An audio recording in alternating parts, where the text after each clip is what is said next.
Hey folks, before the video starts, please leave a like and subscribe to cheer me up.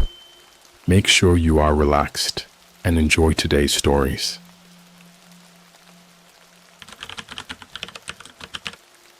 I was a scientist working on alien DNA. What it did to our test subjects forced me to flee. Alright, so I've been holding on to this story for a while now. Honestly, I never thought I'd ever share it, but after everything that's happened, I feel like I have to. Before I get into it though, I should probably start with a little background, just so you know where I'm coming from. So, for most of my life, I've been a pretty normal guy. I'm not some conspiracy theorist or crazy dude living off the grid. I went to school, did well in my classes, and eventually landed a job as a researcher at this small but well-funded lab. Science had always been my thing, you know. Ever since I was a kid, I loved figuring out how stuff worked, pulling things apart, analyzing everything. So when I got hired to work on this government contract involving DNA research, I was thrilled. The project was officially labeled as a genetic enhancement initiative. The company I worked for kept everything super vague, and honestly, I was too excited about the opportunity to ask too many questions. The pay was insane, the lab was cutting edge, and I'd heard whispers that we were working on something that could change the world. It wasn't until I had been there a few months that I started to notice the weird stuff. At first, it was little things. I mean, every job has quirks, right? But this was different. The first thing that set me off was the security. I mean, I knew the project was important, but the level of clearance required just to access certain parts of the building felt excessive. I had a badge that allowed me to work in certain labs, but there were always areas I couldn't go, not even to get coffee. Even stranger was that some of the scientists working in those sections barely interacted with the rest of us. They'd arrive and leave at weird hours, always looking exhausted or like they'd just seen a ghost. One night, after a particularly long day, I stayed late. I was going over some data in my office when I heard footsteps outside my door. It was after midnight, and I thought everyone had gone home, but there was this distinct sound of heavy boots, like someone pacing. I figured it was security, so I didn't think much of it until I heard voices. Not just one person, but two or three. I couldn't make out what they were saying, but there was this urgent tone that immediately made me feel like something was wrong. I stepped out into the hallway, and everything went dead silent. No footsteps, no voices. The lights flickered just a little bit, enough to give me that weird, uncomfortable feeling you get when you know something's off, but you can't quite put your finger on it. I didn't see anyone, and after a few minutes of wandering around, I shrugged it off and went home. The next day, I asked around to see if anyone else had stayed late or seen anything strange, but my co-workers acted like I was being paranoid. Just security doing their rounds, one guy said, but it didn't feel like that. It felt different. A couple of weeks later, I got called into my boss's office. Now, my boss, Dr. Mercer, was a no-nonsense kind of guy. He was always calm, professional, and pretty hard to read. But when he handed me a folder that day, I swear I saw the faintest hint of anxiety in his eyes. "New assignment," he said, sliding the folder across his desk toward me.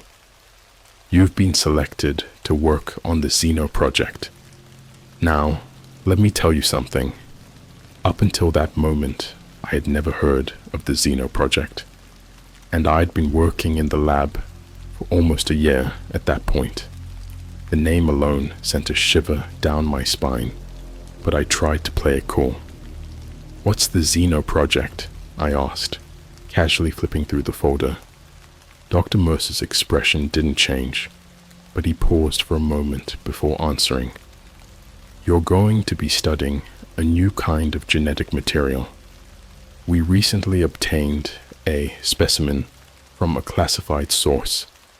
Your job is to analyze its DNA, run compatibility tests with human cells, and report back any anomalies. You'll be working with a small team in Lab 4B. Lab 4B?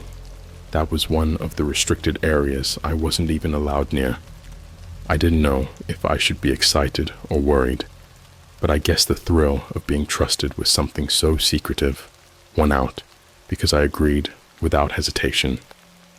The next day, I was granted access to Lab 4B. I should have turned down the offer right then and there.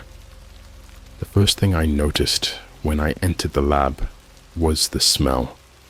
It wasn't overwhelming, but there was this strange metallic scent that I'd never encountered before. The room was colder than the rest of the facility, and there was a strange low hum coming from the equipment. My team consisted of 3 other scientists, Dr. Harris, Dr. Lee, and Dr. Martinez.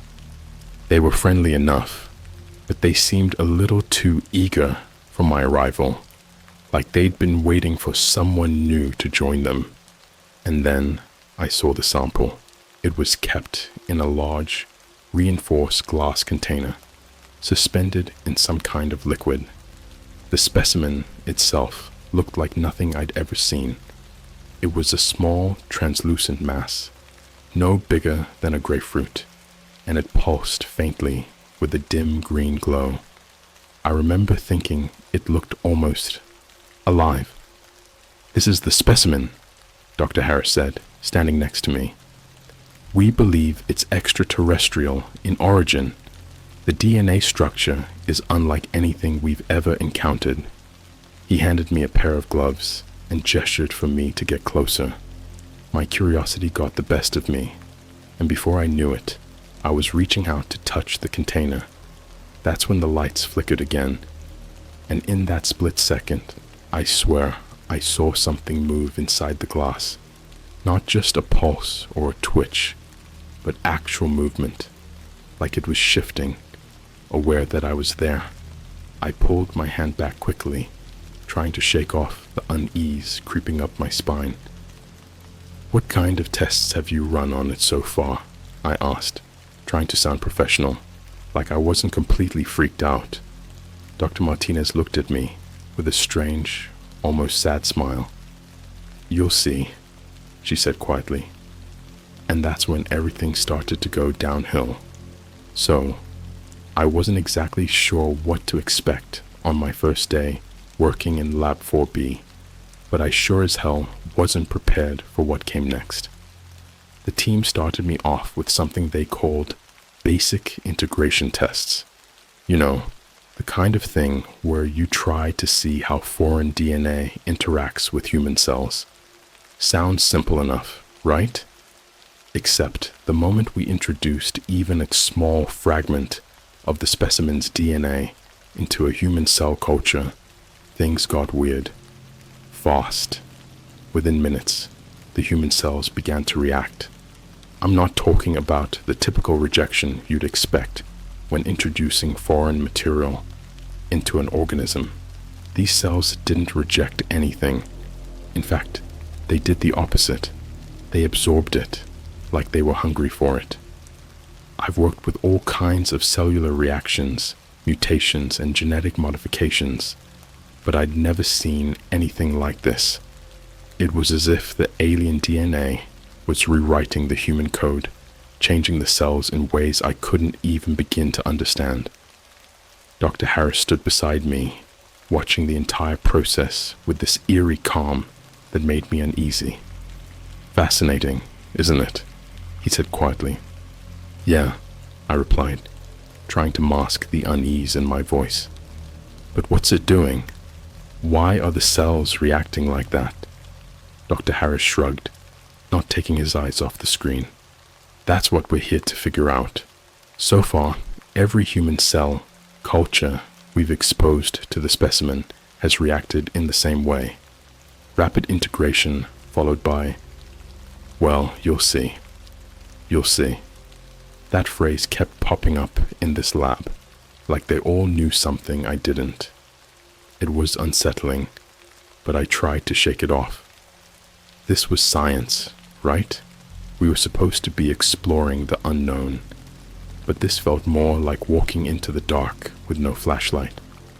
Hours passed, and I watched the human cells change, morphing into something I couldn't quite explain.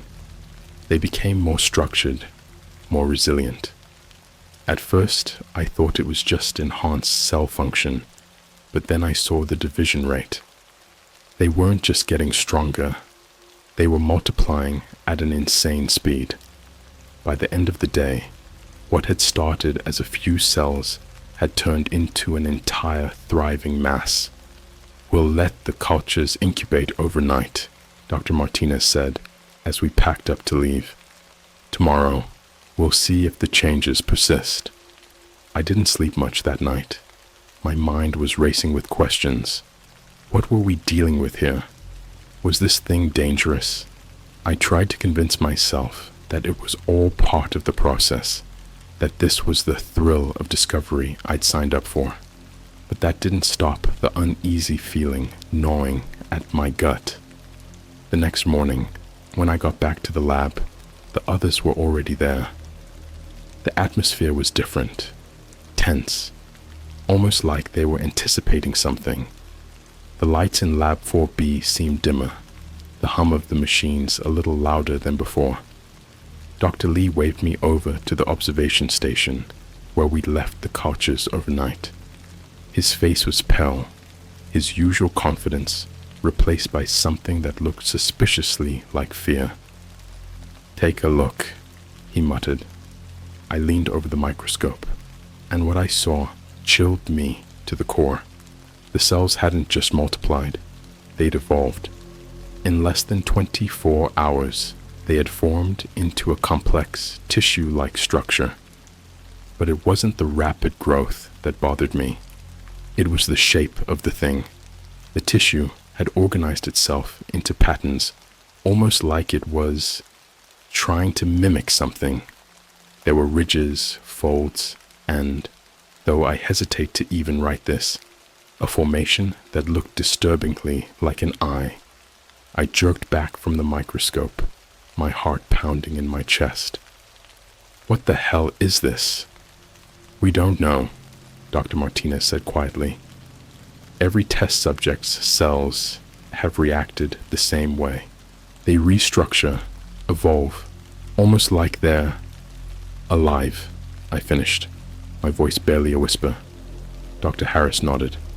"Alive, but not just alive. It's like the DNA is trying to recreate something. We've seen these patterns before, but never this quickly." I stared at the mass under the microscope, trying to make sense of it. I wanted to believe it was just some strange biological process, something that could be explained by science. But deep down, I knew this was something else, something we weren't prepared to deal with. That night, I stayed late again. I had to. My mind was racing, trying to process everything. The lab was eerily quiet, the air heavy with the smell of disinfectant and that strange metallic scent that seemed to cling to everything in Lab 4B. I kept glancing at the specimen in its container, half expecting it to move like it had the first time I saw it. Around midnight, I decided to check on the cultures again. Part of me didn't want to.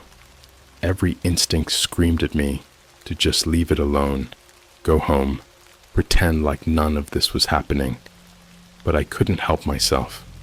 I had to know. When I looked through the microscope, the mass had changed even more. It had grown larger, more intricate, with what looked like thin tendrils beginning to form. The eye-like structure was more defined now, like it was watching me, observing, and then it moved. Not a twitch, not a slight shift. The tendrils actually twitched under the microscope, like they were reaching out. I pulled back, nearly knocking the microscope over, my hands shaking. There was no way I'd imagined it. That thing was moving. I stepped away from the station, heart pounding in my chest, and that's when I heard the noise. A faint scraping sound coming from the corner of the lab.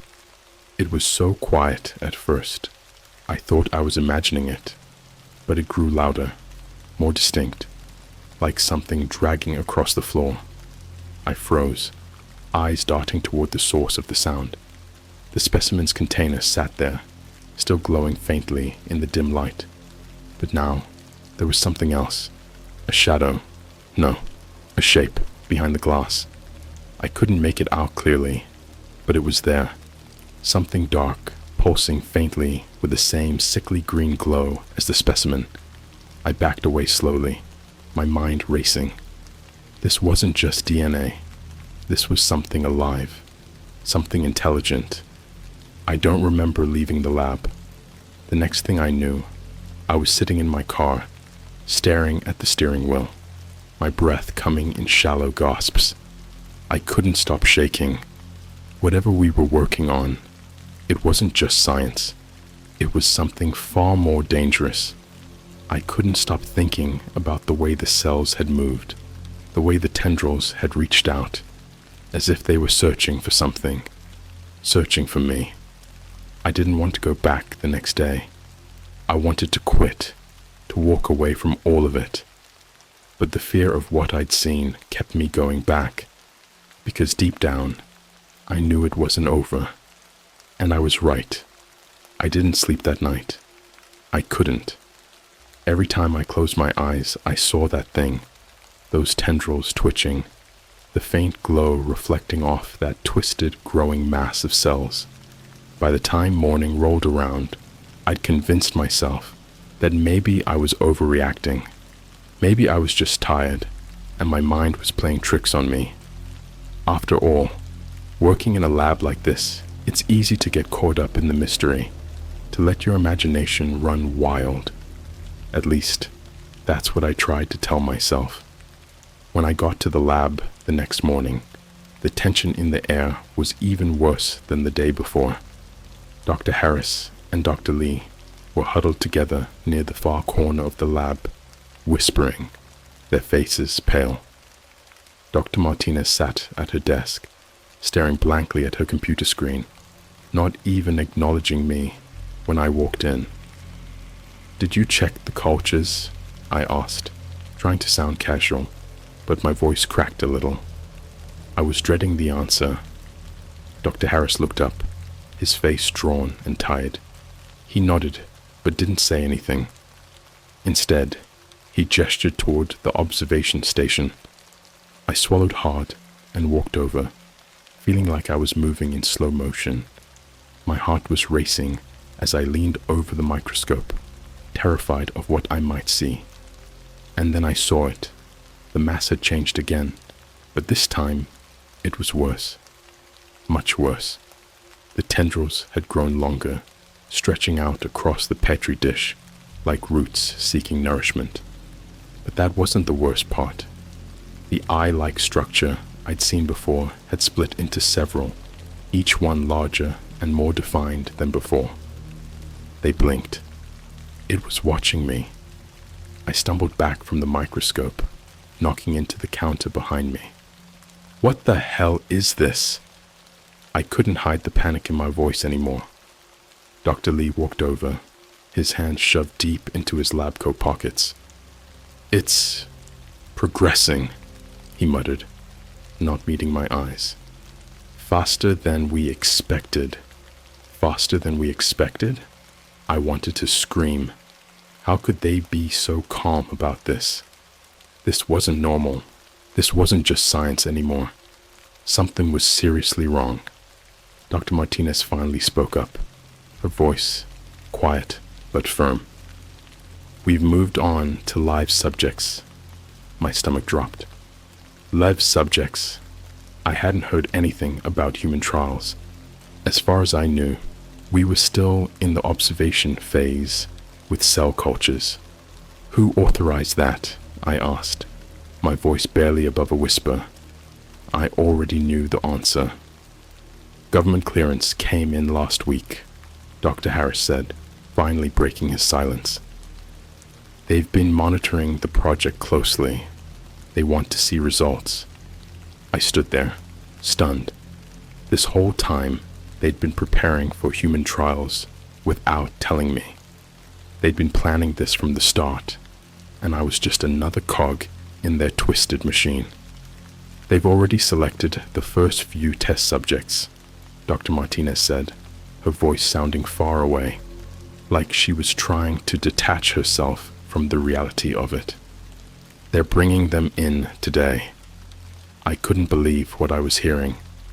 You can't be serious. You've seen what this thing does to cells.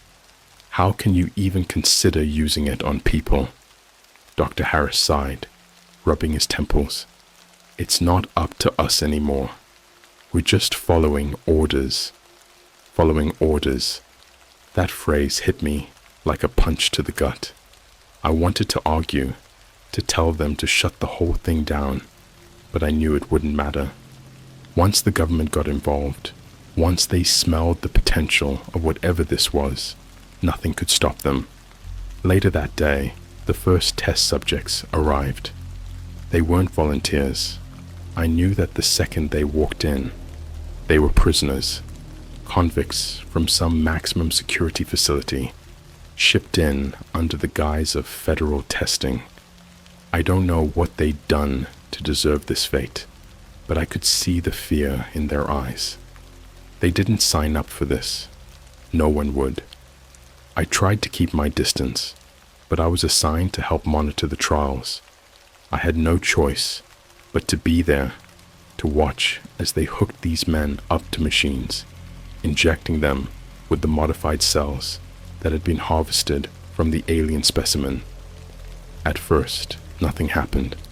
The subjects sat there, strapped to their chairs, staring blankly ahead as the IV lines dripped the serum into their veins.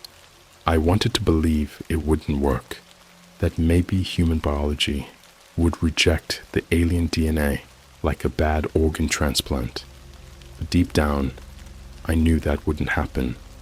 It took about 10 minutes before the first man started to convulse. His body jerked violently against the restraints, his eyes rolling back in his head as his muscles tensed and bulged. Alarms went off, and I could see Dr. Martinez rushing to adjust the dosages, but it was too late. His veins had begun to darken, pulsing under his skin like something was crawling through them. Then came the screaming. I will never forget that sound. It wasn't just pain, it was horror. He was screaming like he could feel something inside him, something taking over. His flesh began to twist and stretch, his skin bulging unnaturally in places as the alien DNA took hold. I tried to turn away, but I couldn't. I was frozen, my mind struggling to comprehend what I was seeing. This wasn't just a mutation. The alien DNA was rewriting him, reshaping him into something different. The others followed soon after, each one convulsing, screaming, changing. Their bodies swelled and twisted, bones cracking as they elongated. Their skin stretched tight, thin, turning almost translucent. And then I saw it. The same tendrils I'd seen under the microscope, but larger now, sprouting from their arms, their backs, writhing like they had a mind of their own. The transformation wasn't just physical. Their eyes, they changed too. They went from human to something alien, glowing faintly with that sickly green hue. And they weren't just eyes anymore. They were looking at us. One of the subjects, a man who had barely spoken since he arrived, turned his head toward me. His face was distorted, the bones shifting beneath his skin, but his eyes locked onto mine. And in that moment, I knew It was still him in there. He was still aware, still conscious, trapped in whatever horror his body had become. I couldn't take it anymore. I bolted for the door, my heart pounding in my chest, bile rising in my throat. I made it to the hallway before I collapsed against the wall, gasping for air. What the hell had we done? I stayed outside the lab for what felt like hours, unable to bring myself to go back in. Eventually, Dr. Harris came out, his face pale and drawn. He didn't say anything, just gave me a look that said it all. We were way over our heads, and there was no turning back now. As the days passed, the test subjects continued to change.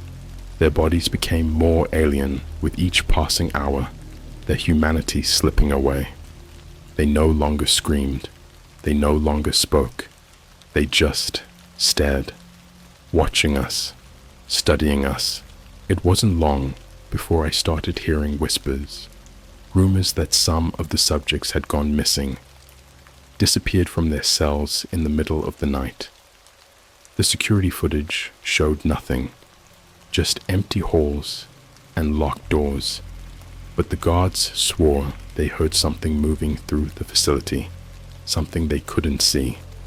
And then the power outages started, short, flickering blackouts that lasted just long enough to make your skin crawl. And during those moments, when the lights went out, I could swear I heard the same faint scraping sound I'd heard before, like something was moving through the walls.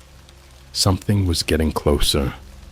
The first time the power went out, I thought it was just a glitch. I mean, this was a high-tech facility. Things like this weren't supposed to happen. But when it flickered again, the uneasy feeling I'd been trying to ignore came back with a vengeance. It didn't help that the power outages seemed to happen more frequently. Just short bursts, long enough to throw off the lights and make the machine stutter. But each time it happened, I noticed something strange. The test subjects, the ones who had been through the experiments, would twitch, almost like they were reacting to it. It got to the point where I couldn't even look at them anymore. Whatever they had become, they weren't human anymore. Their eyes were the worst part. They had this way of fixing on you, tracking your every movement, even though they barely moved, just staring, silently, waiting. I started avoiding the lab as much as possible, coming in late, leaving early. The others didn't say anything, but I could tell they felt it too. That looming sense that something was about to go very, very wrong. Dr. Martinez had stopped making small talk entirely, and Dr. Harris looked like he hadn't slept in days. Dr. Lee had just disappeared. No one talked about him. He didn't come in one day, and no one questioned it, but we all knew. One night, I stayed late again, trying to catch up on some data I'd been avoiding.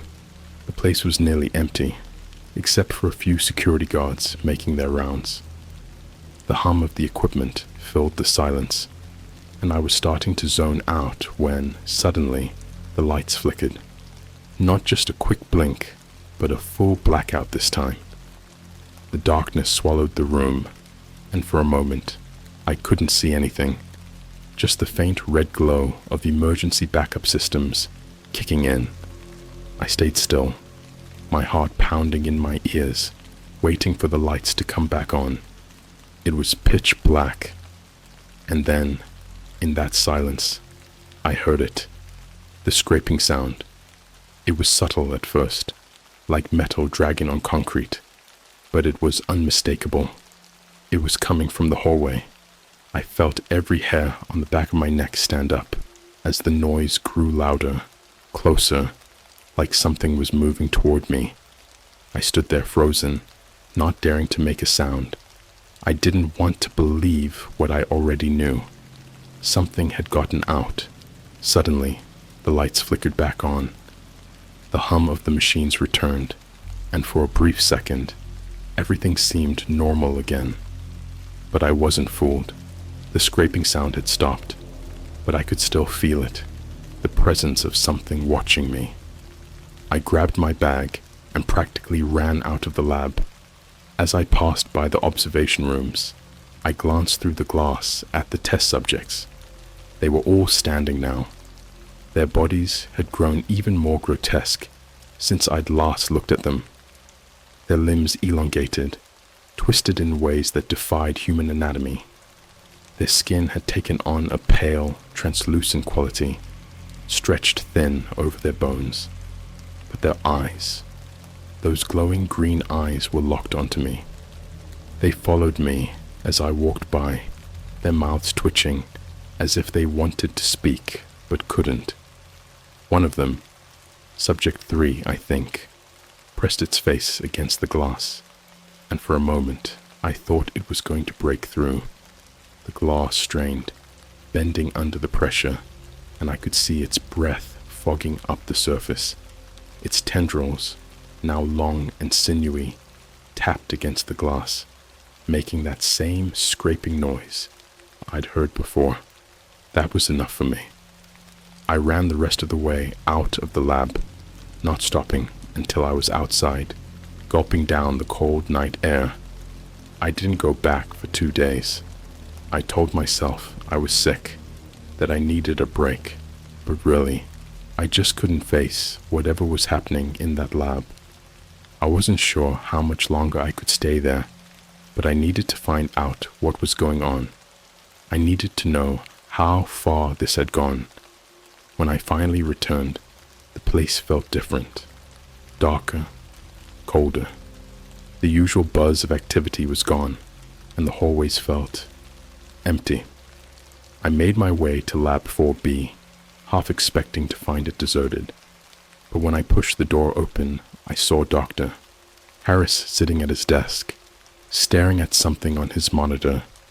He didn't even look up when I walked in. "Where's Dr. Martinez?" I asked, trying to keep my voice steady. Dr. Harris didn't answer.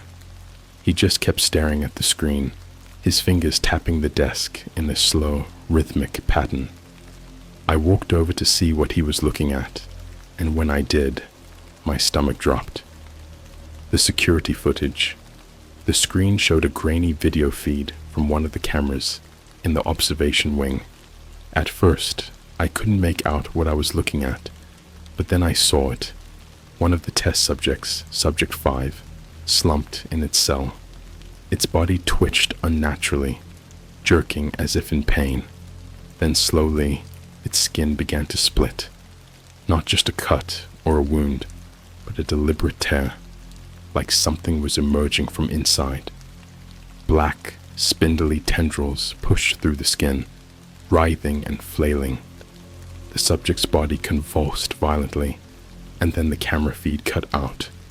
I took a step back, feeling like the ground had been ripped out from under me. "What the hell is happening, Harris?" I demanded, my voice shaking. "Where's Martinez? Where's Lee?" Dr. Harris finally looked up at me, and the look in his eyes chilled me to the bone.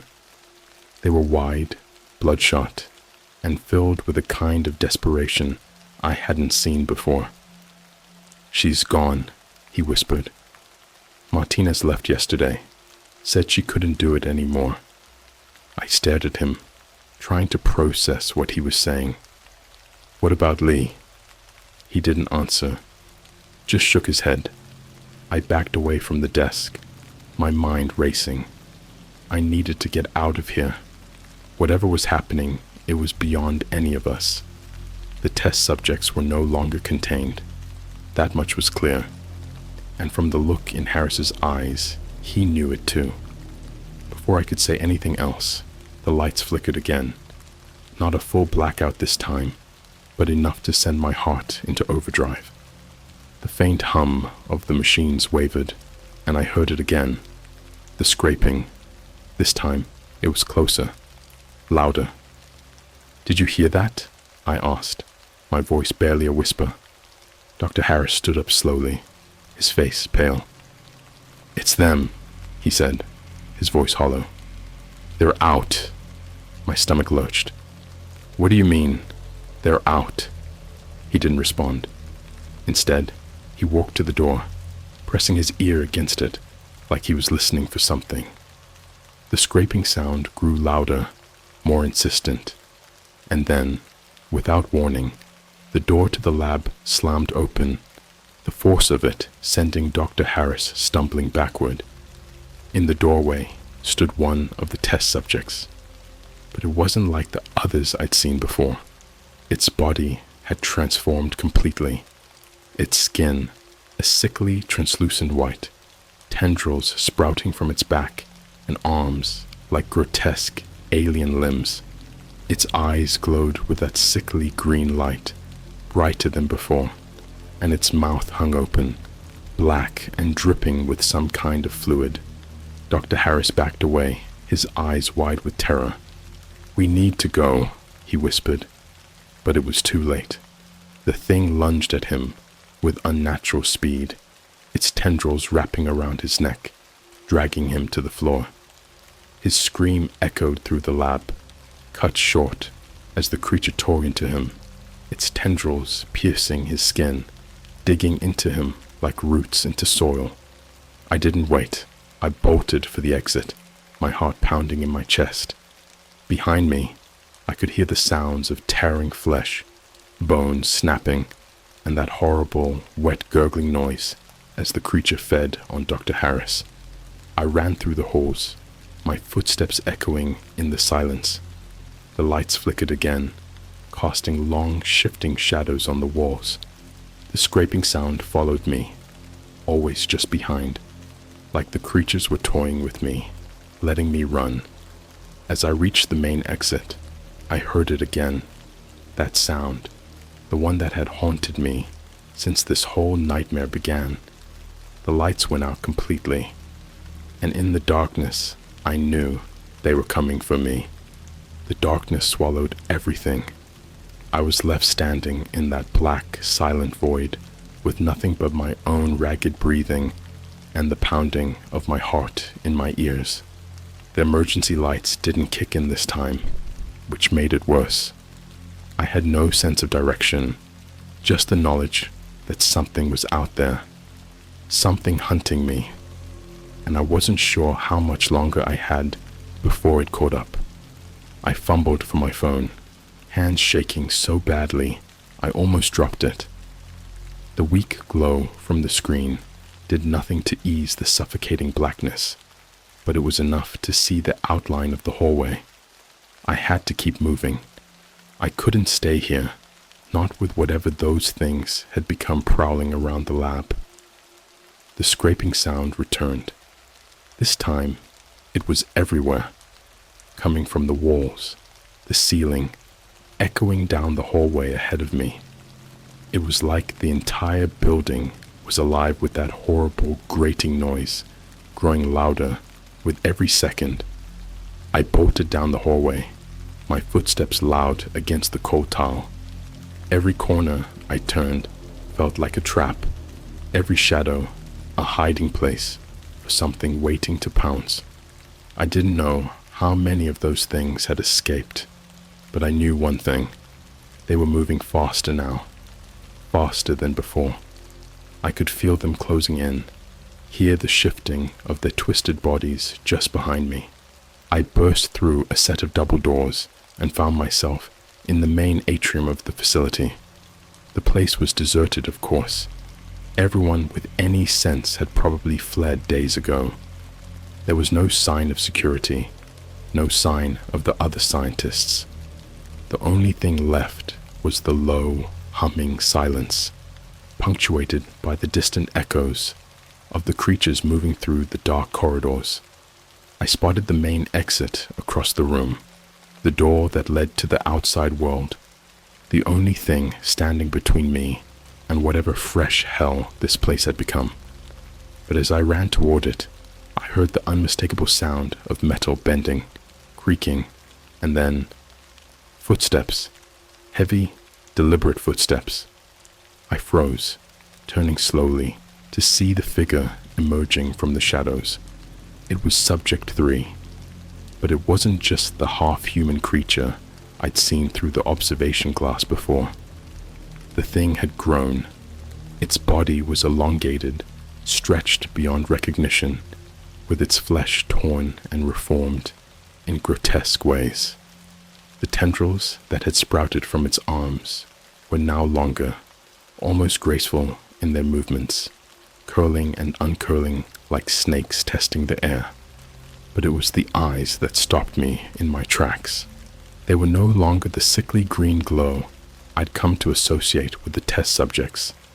Now, they were darker, more predatory, like something intelligent was staring back at me.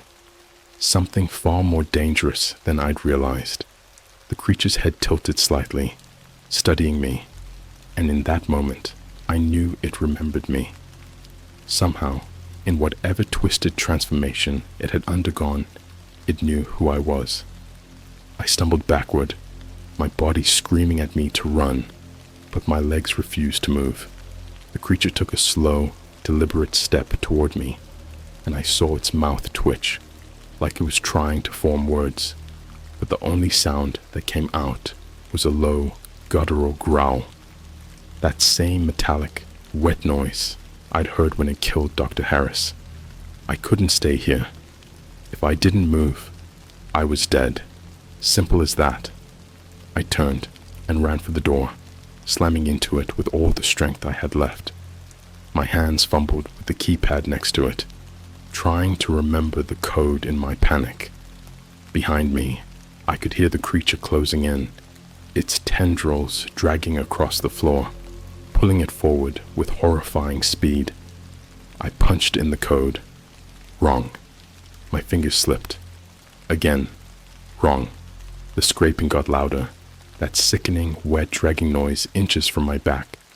I could feel the air shift behind me, feel the presence of something looming, reaching. One last time. Click. The door hissed open, and I stumbled out into the cold night air. My legs gave out beneath me, and I fell to the ground, gasping for breath. I scrambled to my feet and bolted towards the fence at the edge of the compound. My vision blurred as the adrenaline pumped through my veins, but I kept running. I didn't look back. I couldn't. I was too terrified of what I might see if I did.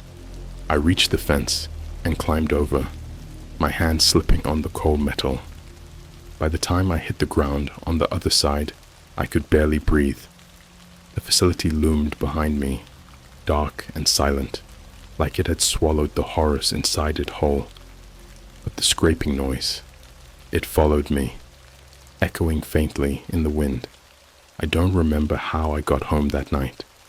My memory of those next few hours is a blur of panic and exhaustion. All I know is that I didn't stop running until I reached the safety of my apartment, locked the door, and collapsed against it, every muscle in my body screaming for rest. I quit the next morning. I didn't bother going back to the lab, didn't even try to explain what happened. It wouldn't have mattered anyway. No one would have believed me. Besides, it wasn't like I had anyone to answer to. Everyone else had either disappeared or was dead. For weeks after, I couldn't sleep. Every night, I'd hear it again, that faint, metallic scraping noise, always just on the edge of my hearing. I'd lie in bed, staring at the ceiling, half convinced that the creatures had followed me, that they were outside my door, waiting. I tried to move on, tried to pretend that whatever happened in Lab 4B was just a nightmare, something I'd imagined. But I know better. I've been keeping an eye on the news, waiting for something to slip through, for some story about an outbreak or a government cover-up. So far, nothing. It's like the whole project never existed. But here's the thing. I know it's not over. I can feel it. Every night, the sound gets a little louder, a little closer. I've started noticing things around my apartment. Small scratches on the walls, furniture slightly out of place, when I wake up. And the worst part, sometimes when I'm alone at night, I see something in the corner of my eye. Just a flicker, barely there. But it's enough. I know they're still out there, watching, waiting for me.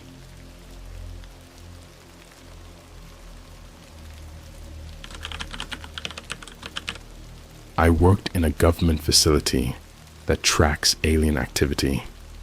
We lost contact with something we shouldn't have.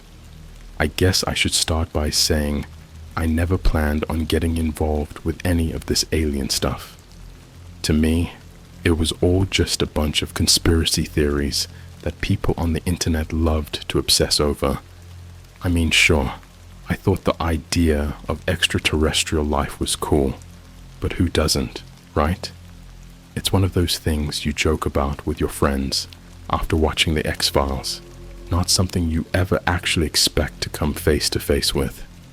But then, 3 years ago, I got this job offer. It came out of nowhere. I had just graduated college and was looking for work in the IT field. Nothing fancy, just enough to pay off my loans and keep me afloat. I'd been applying to jobs all over the place, and after a month of silence, I got an email from a company I'd never heard of. It was called Anodyne Systems. They said they'd found my resume online and were interested in hiring me for an entry-level IT position. The pay was insane. Like, I was skeptical at first because no one offers that kind of salary to a 23-year-old fresh out of school. But the email was legit. The company had a professional-looking website, and after some research, I found out they were a contractor that did work for the government. Still, something about it felt off. They were vague about what the job actually involved, just that it required information monitoring and data encryption. But the more I looked into it, the more curious I became. And honestly, I needed the money. So, I applied. The interview was pretty standard, over the phone surprisingly. They asked me about my experience, my skills, and how I felt about security clearances. The weird part was they didn't even need to meet me in person. A couple of weeks later, I got another email. I had the job. They wanted me to report to a facility just outside of town, and they'd give me all the details in person. So, I did what anyone in my shoes would do. I packed up, drove out to this building in the middle of nowhere, and prepared myself for the most boring IT gig of my life. But from the moment I walked into that facility, I knew I'd gotten myself into something far, far stranger than I ever could have imagined. The place didn't look like much from the outside. Just a concrete building with no windows, surrounded by an absurdly tall chain-link fence, topped with barbed wire. No sign, no logo, nothing to indicate it was even in use. The only thing out front was a small security booth with a single guy sitting inside. I remember thinking, what kind of IT job is this? But I'd come this far, so I might as well see it through. I showed the guard my ID, and after what felt like an eternity of him checking and double-checking it, he waved me in. Once I was inside, things started to get weird. The building was just as plain on the inside as it was on the outside. Long, sterile hallways lined with doors that had no labels or markings. I got led to a small room that looked like a break room from a hospital, where a woman in a suit was waiting for me. She introduced herself as Ms. Porter, my new boss, and handed me a contract thicker than any textbook I'd ever seen. She said it was standard procedure and that I needed to sign it before I could begin. I tried to skim it, but it was full of legal jargon that made my head spin. The only thing I understood was that it came with a strict non-disclosure agreement. Whatever, I thought. It's an IT job. What's the worst that could happen? I signed it. From that point on, everything about my life changed. The actual job they hired me for wasn't at all what I expected. It wasn't about fixing computers or managing a network. It was about monitoring signals. At first, they didn't tell me what the signals were or where they came from. All I knew was that there were dozens of screens set up in a room they called the hub, and my job was to watch them. Some displayed random static, others showed bizarre, meaningless data, lines of code, audio waveforms, stuff like that. For the first couple of weeks, it was mind-numbingly boring. Nothing ever happened, and I started to wonder if they had me doing busy work just to justify that ridiculous paycheck. But every once in a while, a monitor would flash, and an alarm would sound. A quick beep, nothing dramatic. And I'd have to document it. There was always someone else in the room with me, usually a guy named Kyle, who'd been there for a few years. He seemed nice enough, but he was definitely hiding something. Anytime I asked him what the alarms were for, or what the signals actually meant, he'd get cagey, like he wasn't supposed to say. And then there was Ms. Porter. She'd pop in randomly to check on things, but she was always so cold.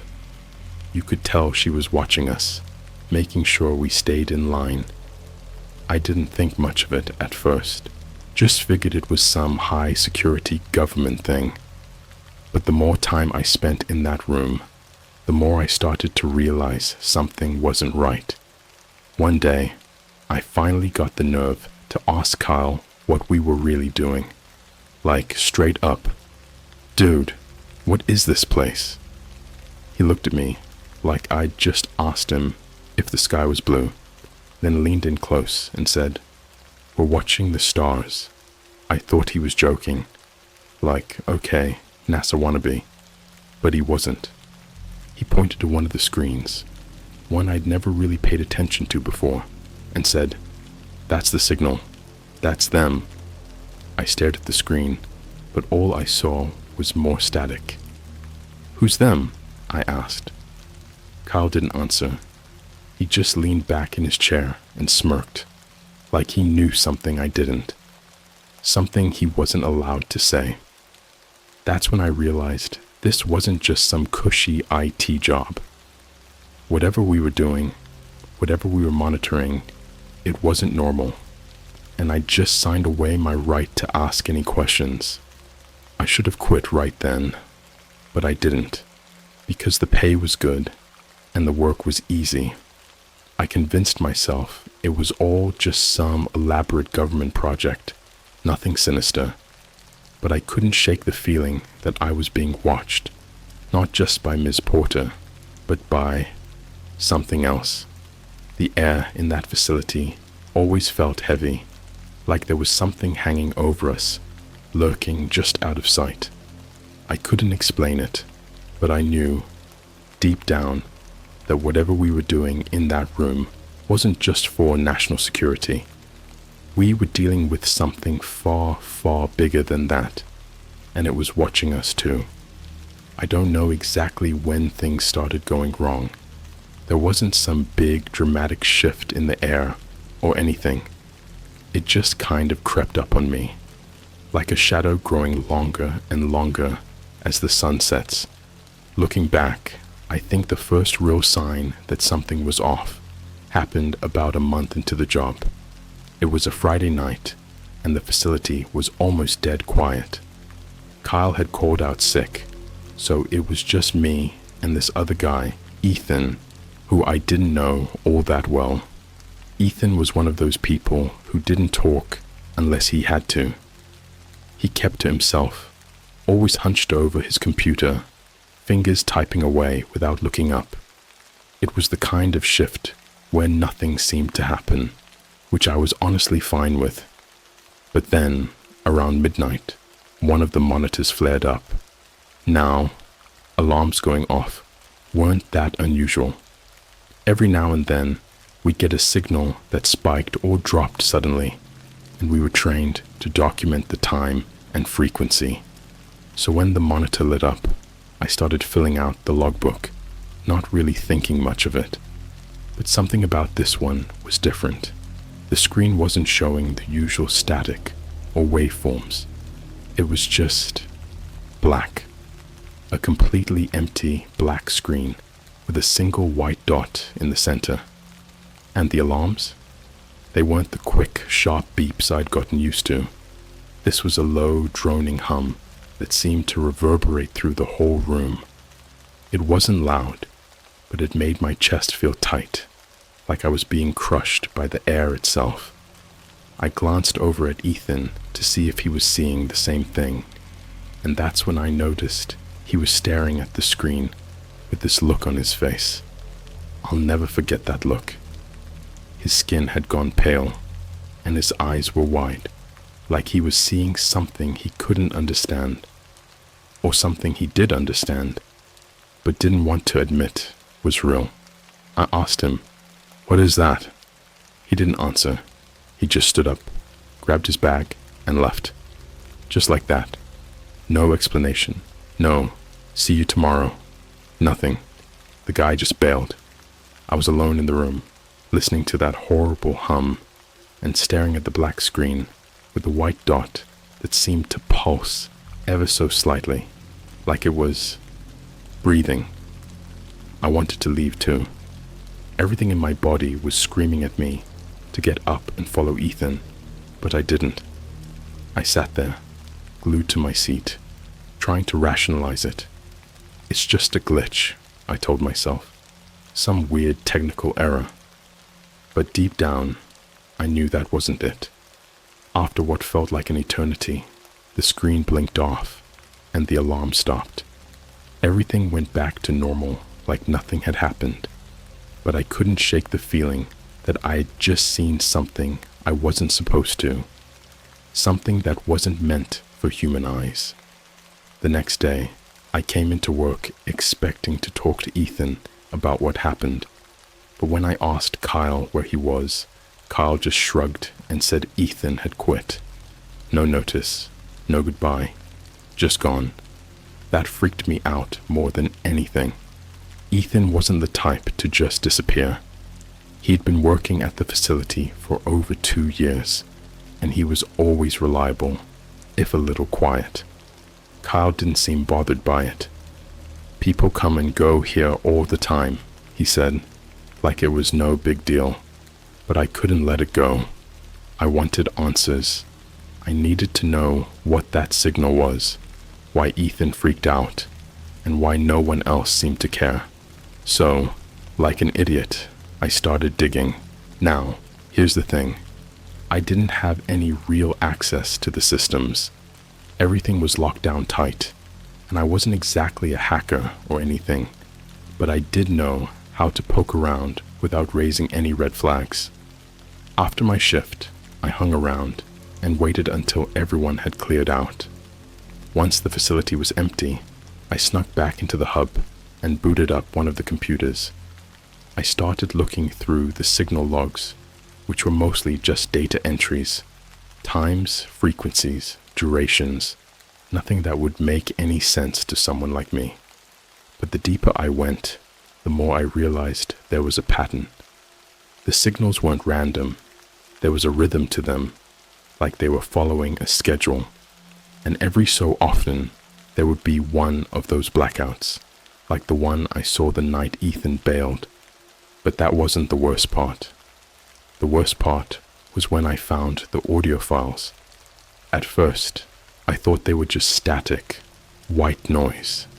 You know, the kind of stuff you hear on a broken radio. But when I listened closely, I realized it wasn't just random noise. There were voices in the static. Faint, distorted, but definitely there. I couldn't make out what they were saying. It was like listening to someone speak from the other side of a thick wall. But they were there. I must have sat there for hours, playing the files over and over, trying to make sense of them.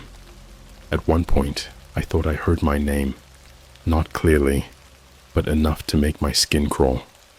The hair on the back of my neck stood up, and I slammed the headphones down, feeling like I'd just crossed some invisible line, like I'd just opened a door that was never meant to be opened.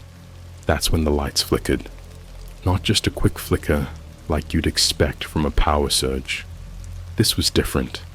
The lights dimmed, casting long, sharp shadows across the room, and for a split second, I could have sworn I saw movement. Something shifting in the corner of my eye, just outside the edge of the light. I whipped around, but there was nothing there.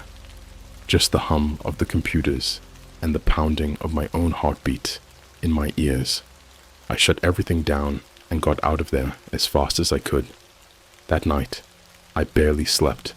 Every time I closed my eyes, I saw that black screen, that white dot, and worse, I heard the voices. They were faint, whispering in the back of my mind, just out of reach, like they were trying to tell me something. I didn't go to work the next day. I couldn't. I called in sick, even though I knew that would raise some eyebrows, but I needed time to figure out what I was going to do. I couldn't just quit like Ethan. I had bills to pay, and honestly, part of me was still curious. As scared as I was, I wanted to know the truth. But the truth, as I would soon learn, was much darker than I ever imagined. A couple of days later, Miss Porter called me into her office. She didn't ask me why I had missed work, didn't comment on the audio files or the lights flickering. Instead, she slid a file across the desk toward me. "You've been selected for a new assignment," she said, her voice as cold and detached as ever. "Starting next week, you'll be monitoring a different set of signals." I opened the file, but all it contained was a list of coordinates and times. "What kind of signals?" I asked, but she didn't answer. She just gave me that same unsettling smile she always did. "Don't worry," she said.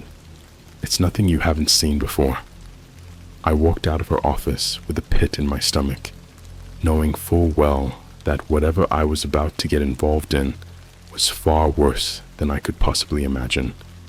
The weekend before my new assignment, I tried to relax, tried to convince myself it was just another routine task, even though everything in me was screaming that this was something far bigger.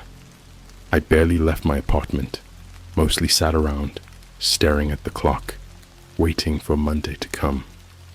The unease was getting to me. My phone rang once, an unknown number, but I didn't answer. I had this irrational fear that somehow it was connected to the job, that maybe it was Miss Porter calling to remind me I couldn't just walk away. Monday came, and I showed up, even though every instinct I had was telling me to run. The facility looked the same as always, plain and nondescript. But as I walked through the front door, I noticed something I hadn't before. Security had increased. There were more guards posted, their eyes constantly scanning the halls like they were expecting trouble. It felt different. When I reached the hub, Carl wasn't there. In his place was a new guy, younger than me, sitting awkwardly at one of the stations, looking like he had no idea what he was doing. I wasn't sure if I should be relieved or more worried, but before I could overthink it, Miss Porter came in and motioned for me to follow her. She led me down a hallway I'd never been down before. It was longer than the others, darker too. The walls were lined with heavy metal doors. Some were locked with keypads. Others had warning signs posted. We stopped in front of one near the end of the hall. She punched in a code, and the door clicked open with a quiet hiss. Inside was a smaller room with only one computer and a large screen on the wall. It felt sterile. like a laboratory. She pointed to the computer. "This is your new station," she said. "From now on, you'll be monitoring these frequencies exclusively." "What frequencies?" I asked, trying to keep my voice steady. Miss Porter didn't answer. Instead, she reached into her jacket and handed me a folder. Inside was a list of coordinates, some familiar, others I didn't recognize. They were locations all over the world, deserts, remote islands, places in the middle of the ocean.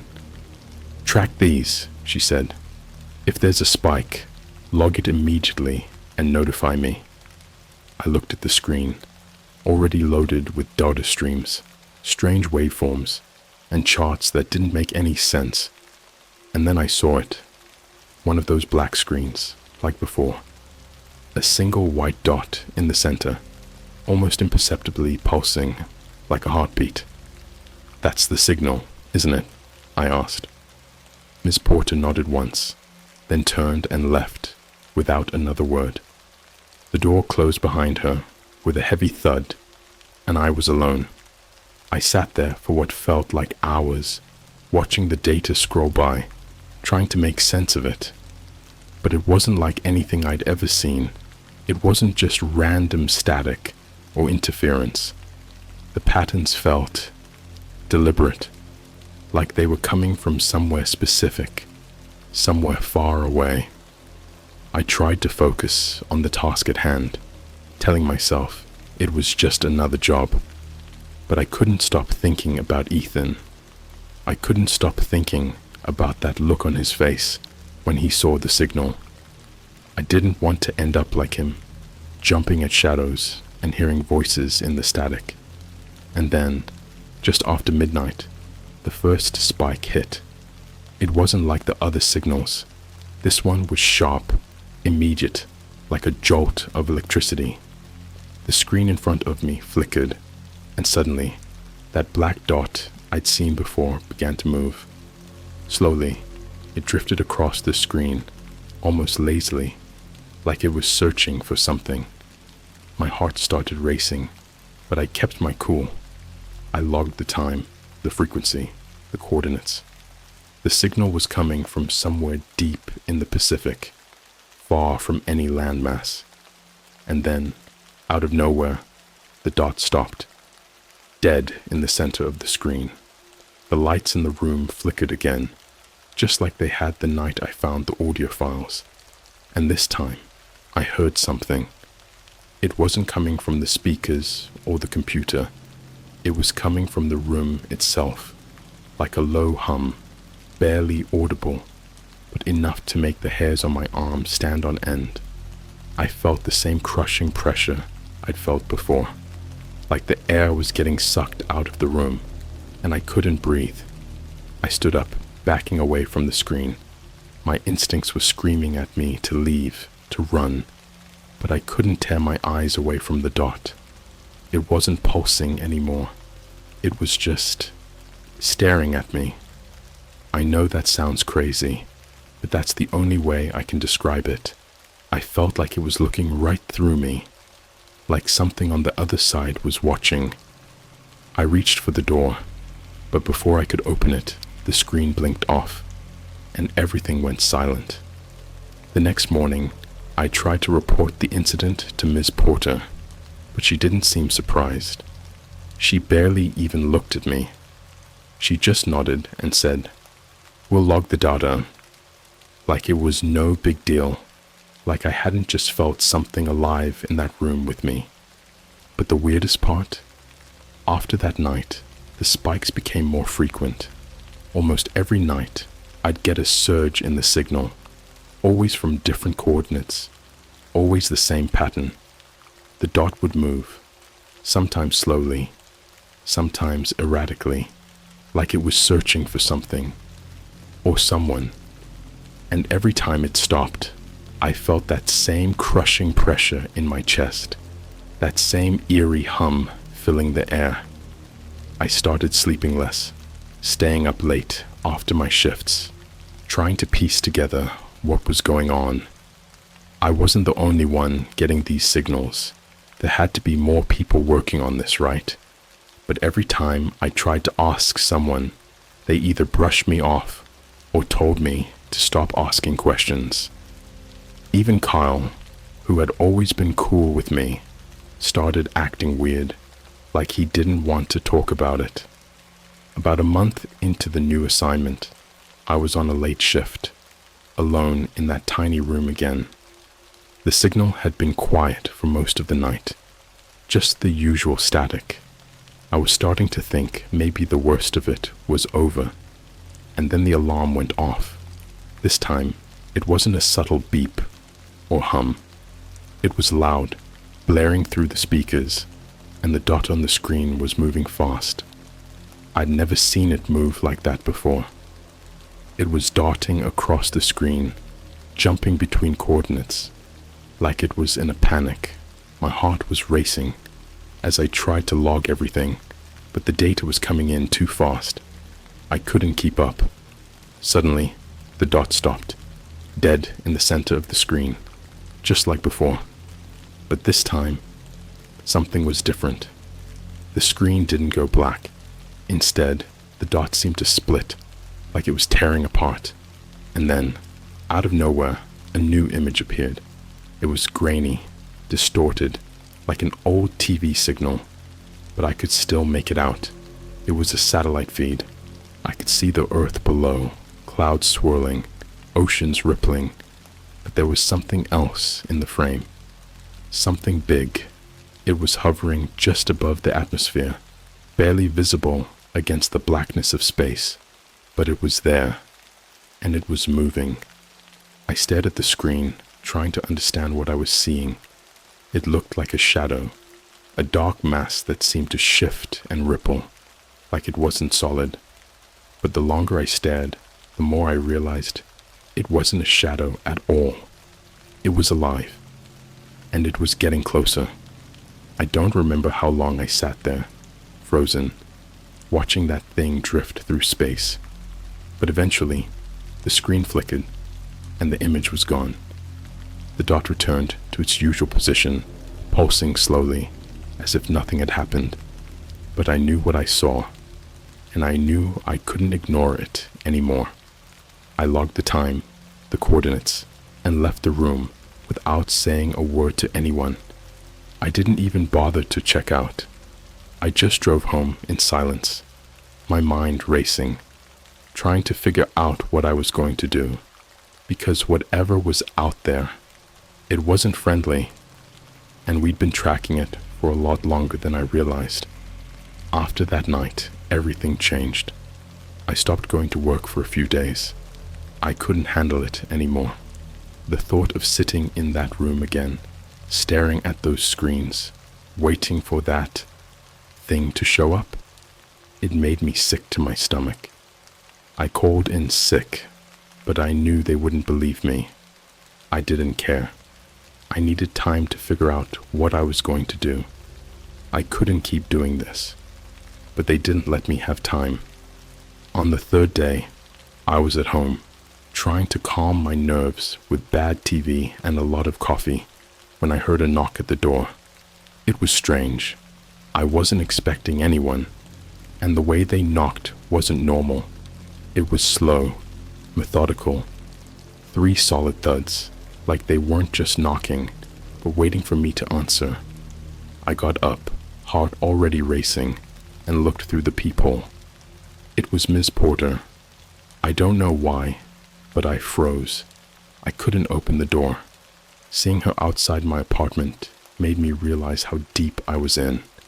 If she was here, standing at my front door, it meant she knew everything. She wasn't just some middle manager at a secret facility. She was part of something much bigger, much darker. After what felt like forever, she knocked again. The same slow, deliberate knocks. Then without waiting, she spoke. Her voice was calm, but it carried this weight, this authority that cut through the thin wood of my door. "We need to talk. Open the door." I hesitated, but something told me it would be worse if I didn't. So, against every instinct in my body, I opened it. She stood there in the same suit she always wore, her expression cold and unreadable. Behind her, parked on the curb, was a black SUV, the kind you see in movies when someone's about to get taken away, never to be heard from again. I glanced at it, and when I looked back at her, she gave me the faintest hint of a smile, like she knew exactly what I was thinking. "May I come in?" she asked, though it wasn't really a question. I stepped aside, letting her in, and closed the door behind her. The air in my apartment felt thicker now, like she'd brought the weight of that place with her.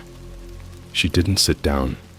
She just stood there, staring at me with those piercing eyes. "You've missed work," she said, her voice even, almost casual. I'm not feeling well," I stammered, though we both knew that was a lie. "You're not sick," she replied, her tone not angry, but firm. "You're scared." That hit harder than I expected. I didn't answer, just looked at her, waiting for her to say whatever it was she had come to say. My throat felt dry, and my heart was pounding in my chest. "We've noticed some discrepancies in your logs," she continued. "Certain entries seem incomplete, missing data, unexplained gaps in the signal monitoring." I tried to swallow, but my mouth felt like sandpaper.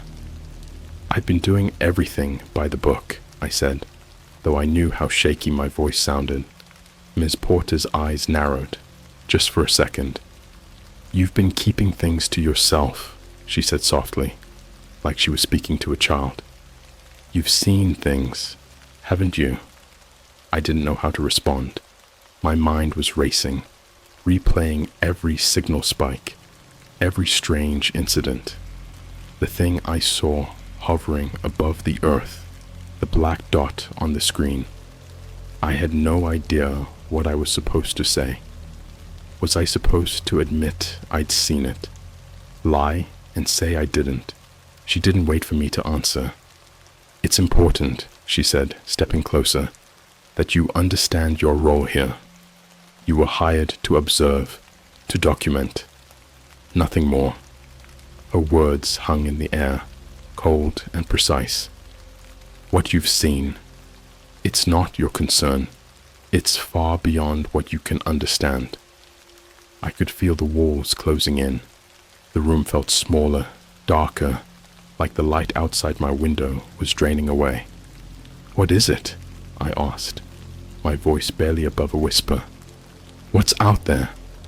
For the first time since I'd met her, Miss Porter's expression changed, just slightly, but enough for me to see it. There was a flicker of something in her eyes, fear maybe, or something darker. "What's out there," she said quietly, "is not meant to be understood by people like you, people like me."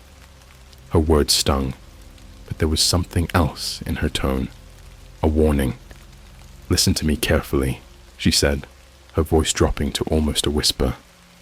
"Whatever you think you know, whatever you think you've seen, forget it. This job, this assignment, it's not about finding answers. It's about containment, control. If you keep digging, you won't like what you find." I didn't say anything. I didn't know what to say. After a moment of silence, Miss Porter turned to leave, but just before she reached the door, she paused. "You're being reassigned," she said, without looking back. "Starting tomorrow, you'll be moved to a different project, more routine, no more late-night shifts, no more signals." With that, she opened the door and walked out, leaving me standing there, alone in the suffocating silence of my apartment. I thought that would be the end of it, that maybe I'd get lucky and never have to think about those signals or that thing I saw again. But deep down, I knew better. The next morning, I went back to the facility as instructed. They moved me to a different room, smaller, with more mundane tasks. It was almost laughable how normal it all felt compared to what I'd been dealing with. But then, on my second day in the new position, something happened that shook me to my core. It was around noon, and I was sitting at my desk, going through a routine systems check, when I got a message on my monitor. It wasn't from any of my coworkers. It wasn't even from the system. It was a single line of text appearing in the center of my screen like it had been typed by someone right then and there. "You're still being watched." My heart dropped. I stared at the message, my hands hovering over the keyboard, unsure of what to do. It stayed there for a few seconds, before disappearing, like it had never been there in the first place. I tried to brush it off as a glitch, some sort of prank maybe, but I knew it was something else. I looked around the room, half expecting Miss Porter to walk in, but the room was empty, just me and the faint hum of the servers. But then there was another knock at the door. This time, it wasn't Miss Porter. I stood up, my heart racing, as the knocking continued. It was the same methodical knock, slow, deliberate, just like before. I moved toward the door, every nerve in my body screaming at me not to open it, but I had to. I reached for the handle, took a deep breath, and pulled it open. Standing in the hallway was a man I'd never seen before. He was tall, thin, dressed in a plain black suit, with sunglasses covering his eyes, even though we were indoors. His face was expressionless, pale, like someone who hadn't seen the sun in years. Without a word, he handed me an envelope. Before I could ask who he was or what this was about, he turned and walked away, disappearing down the hallway like he'd never been there. I looked down at the envelope, my hands shaking. There was no name on it, no address, nothing to indicate where it had come from. I opened it. Inside was a single photograph. It was a grainy black and white image, clearly taken from a surveillance camera. And in the center of the frame, standing alone on a dark street at night, was me. I recognized the street. It was just outside my apartment, and next to me, in the shadows, was a shape, a figure, just barely visible, watching, waiting. I don't know how long I stared at that photograph, but it felt like time had stopped. My mind was racing, trying to piece together what this meant. The image of me, standing on that dark street outside my apartment, haunted me. But it was the figure, the shadow, lurking just out of sight, that sent a shiver down my spine. I hadn't noticed anyone that night. I hadn't felt like I was being watched, but clearly I was wrong. Someone or something had been there, watching me from the shadows, and now they wanted me to know it. I should have left the facility right then and there, should have packed my things, disappeared, gone off the grid, but I didn't. Part of me was terrified, but another part, the part that had gotten me into this mess in the first place, was curious. I wanted to know the truth. I needed to know what was out there. That night, I went back to the facility. I wasn't scheduled for a shift, but I used my key card to let myself in. The place was quieter than usual, almost eerie in its stillness. I walked through the empty halls, my footsteps echoing off the walls, until I found myself standing in front of the door to my old monitoring room, the one Miss Porter had moved me out of. I hesitated for a moment, then punched in the code. The door clicked open, and I stepped inside. The room was exactly how I had left it. The single computer sat in the center, its screen dark, waiting. I walked over to the desk, took a deep breath, and booted it up. For a moment, nothing happened. Just the usual lines of code and data streams filling the screen. But then, the black screen appeared, and there it was, the dot, pulsing slowly, just like before. I sat down, staring at it, waiting for something to happen. My heart was pounding in my chest, but I couldn't tear my eyes away. The dot moved again, just like it had the last time. Slowly, deliberately, it drifted across the screen, following some invisible path. I didn't know what I was waiting for, but I knew something was coming.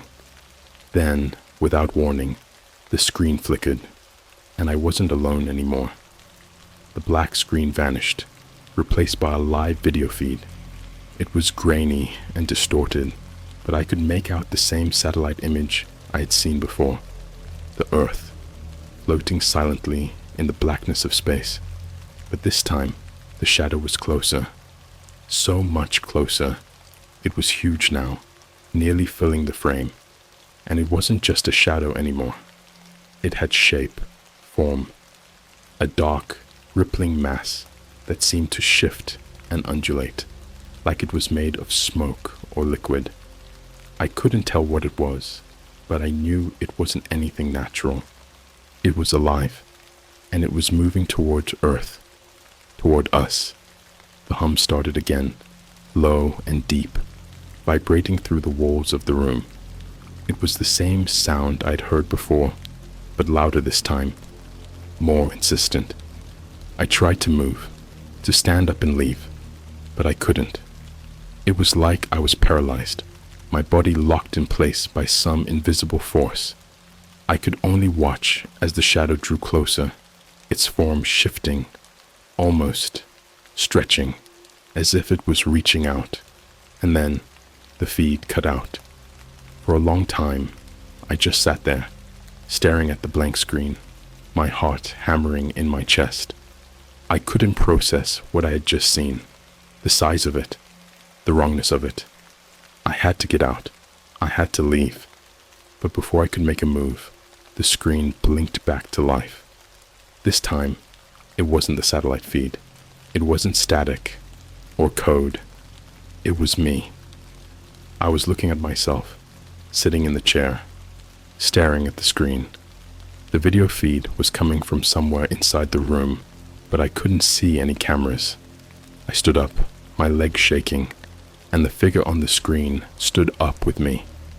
And then I saw it. In the corner of the frame, barely visible in the shadows behind me, was something else. A figure, standing just out of the light. It was tall, unnaturally tall, with long spindly limbs that seemed to stretch toward me. Its face, if you could call it that, was a mess of shifting blackness, like it wasn't fully formed. I spun around, heart racing, but there was nothing there. The room was empty, but when I looked back at the screen, the figure was still there, standing just a few feet behind me, and it was moving closer. I don't remember how I got out of that room. 1 second, I was staring at the screen, and the next, I was in the hallway, running as fast as I could. The facility was completely silent, but I felt like I wasn't alone, like something was following me, moving just behind the walls, watching me from the shadows. I couldn't shake the feeling that I was being hunted. When I finally reached the exit, I slammed through the door and into the night air, gasping for breath. I ran to my car, not even bothering to look back, and peeled out of the parking lot, my hands shaking on the wheel. I didn't go home. I couldn't. I didn't know where to go, so I just drove, aimlessly, trying to put as much distance between me and that place as possible. I didn't hear from Ms. Porter again after that night. I don't think she expected me to come back. Hell, I don't even know if she cared. Whatever they were doing at that facility, whatever they were tracking, I was done with it. I was just a cog in the machine, easily replaced. But the thing is, I'm not sure I've left it behind. A few weeks after I left the job, I started noticing things. Small at first. A car parked on my street for hours at a time. The same unfamiliar face in a crowd, watching me from across the room. I even thought I saw the tall figure once, just for a second, out of the corner of my eye, before it disappeared into the shadows. The worst part, though, is the signal. I still hear it sometimes. That low, droning hum. It comes at night, when everything's quiet. At first, I thought it was my imagination, but it's real. I know it's real. It's out there, somewhere, getting louder, getting closer. I don't know what it wants. I don't know if it's coming for me, or if it's coming for all of us. But whatever it is, it's not done, and neither are they. Last night, I got another envelope. No knock this time. It was just slipped under my door while I was asleep.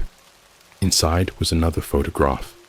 It was a picture of my apartment, taken from the street, and in the window, barely visible in the darkness, was the shadowy figure, watching, waiting.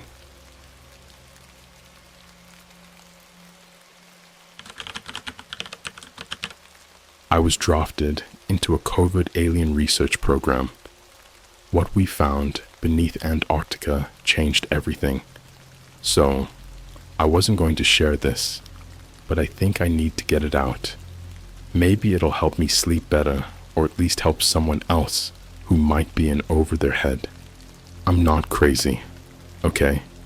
I know how this is going to sound, but I swear on everything I love, this is real. All of it. Anyway, here goes. It all started about 6 months ago. I was sitting at home, scrolling through my usual Reddit subs, killing time. That's when I got an email. Nothing weird, right? Except it was from someone I didn't recognize, and the subject line was just odd. It read, "Are you ready for something bigger?" Normally I would have ignored it or flagged it as spam, but the email address was this long string of government-looking nonsense, and something about that title just got me. Curiosity got the better of me, and I opened it. The message was simple, almost cryptic. "We know your background. You have skills we could use. Don't respond to this email. We'll be in touch." That was it. No signature, no details, just that vague note. I thought it was a prank at first, but who would go through the trouble? Plus, I didn't give out my email anywhere sketchy, or at least I thought I hadn't. Still, I brushed it off, thinking someone was just messing with me. Weird stuff happens on the internet all the time, right? For a few weeks, nothing happened. No follow-up emails, no weird phone calls. I almost forgot about it until a man showed up at my door. He looked like he stepped straight out of a Men in Black movie. Suit, sunglasses, even though it was like 8 p.m., and this cold, expressionless face. He handed me an envelope, no words, just a slight nod, and left as quickly as he came. I stood there, holding this plain white envelope with my name written on it, in neat, almost mechanical handwriting. Inside was a letter. The header had some kind of government seal, but it didn't look like any I'd ever seen. The letter was, well, it was an invitation of sorts. It didn't say much, just that I'd been selected for a special classified program that required people with a background in tech. There was no way I was qualified for whatever they were asking. I'm just some IT guy. I fix servers, troubleshoot, boring office stuff. So why would they want me? The instructions were clear. I was supposed to show up at a private airfield about 50 miles outside the city the next morning. No questions asked. The thing is, I've always been a sucker for a good mystery. I figured, worst case scenario, I could just walk away if it got too weird, right? So I went. I'm not going to lie. Driving out to that airfield in the middle of the night felt like something straight out of a spy thriller. The road was pitch black, the kind where you can't see a damn thing past your headlights. I kept telling myself this was stupid, that I should just turn around and go home. But something pushed me to keep going. When I got there, a small jet was waiting on the tarmac, its engines already humming. No one else was around. A single man stood by the plane, waiting for me. He didn't introduce himself, just asked for my ID, verified it, and waved me on board. No small talk, no explanation, just straight business. I know what you're thinking. This sounds insane. Why would I get on that plane, right? I honestly don't know. It's like something was pulling me in. Maybe it was the thrill, or maybe I'd just seen too many movies. But before I knew it, we were in the air. That's when things started to get strange. Once we were in the air, the man handed me a folder. The outside was marked top secret, with a whole bunch of warnings about unauthorized disclosure. Inside were a few pages with a bunch of legal jargon, NDAs, stuff like that. I skimmed it, but one line caught my eye. This mission involves the investigation of non-terrestrial phenomena. Non-terrestrial? As in aliens. I nearly laughed out loud. This had to be a joke, right? But the guy wasn't laughing. He wasn't even blinking. He handed me a pen and waited for me to sign. My mind was racing, but again, that strange pull kept me going. I signed the papers. After that, he finally spoke. "We're taking you to a research facility in Antarctica," he said, like it was the most casual thing in the world. "Your work will involve securing data and systems linked to an ongoing excavation. The details will be provided on-site." Excavation? In Antarctica? I tried to get more info out of him, but he clammed up, staring straight ahead like I wasn't even there. The rest of the flight was silent, and I spent the whole time trying to figure out if this was real, or if I was in the middle of some elaborate prank. But by the time we landed, the cold, harsh reality of what I'd signed up for was about to hit me hard. I didn't know it yet, but what I was about to find beneath the ice, it wasn't just alien. It was something older, something that had been waiting. When we landed in Antarctica, the first thing that hit me was the cold. And I'm not talking about the kind of cold you get during winter back home. This was the kind of cold that gnaws at your bones, like the air itself is hostile. Everything around me was white and desolate, just an endless expanse of ice and snow with a few buildings scattered around. Nothing like the advanced research station I'd imagined in my head. A group of men in thick military-grade parkas greeted us. No one smiled. They were all business, guiding me silently into a large steel hangar. Inside was warmer, but the tension in the air was thick. People moved with purpose, shuffling through hallways, carrying equipment, no one making eye contact. It felt like I'd stepped into a place that had long forgotten what normalcy was. They took me to a briefing room where a man, someone higher up, I assumed, sat waiting. He looked exhausted, the kind of tired that doesn't come from lack of sleep, but from carrying the weight of something bigger than himself. He wasted no time with introductions. "We've uncovered something beneath the ice," he said, his voice low but steady. "A structure. It's unlike anything we've ever seen before." That got my attention. I'd expected talk of aliens or some high-tech experiment, but the word structure threw me off. I couldn't tell if he was serious or just messing with me. My thoughts must have shown on my face, because he sighed and pushed a file toward me. "It's easier if you see it for yourself," he said. I opened the file, and my heart started pounding.